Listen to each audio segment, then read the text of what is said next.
بسم اللہ الرحمن الرحیم اعوذ باللہ من الشیطان الرجیم بسم اللہ الرحمن الرحیم الحمد للہ والصلاۃ علی اہلہا۔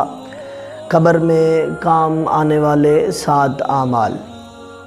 نمبر 1، کسی کو علم سکھایا ہو، یعنی قرآن مجید پڑھایا ہو، دینی دنیاوی ایسا علم سکھایا ہو جو اس کے جانے کے بعد جسے سکھایا ہو وہ بندہ اچھائی کی طرف رغبت کرتا رہے تو ایسے شخص کو خداوند متعال قبر میں ثواب عطا کرتا رہتا ہے۔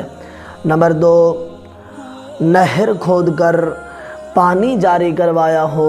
نمبر 3، پانی کا کنواں بنوایا ہو۔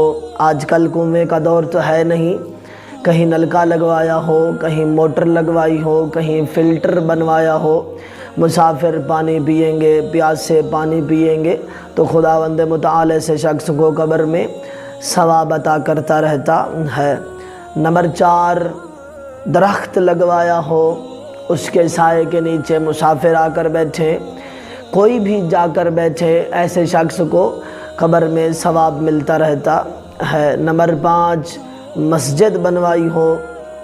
نمبر 6، اپنے پیچھے قرآن مجید کو چھوڑ کر گیا ہو، یعنی قرآن مجید خرید کر وقف کر دیا ہو، کسی مسجد میں رکھوایا ہو کہ اسے نمازی پڑھیں گے، یا کسی مدرسے میں رکھا ہو کہ اسے طالب علم پڑھیں گے، یا کسی گھر میں دیا ہو، بچے بچیاں نوجوان مائیں بہنیں جو بھی پڑھے گا تو خداوند متعال ایسے شخص کو قبر میں ثواب عطا کرتا ہے۔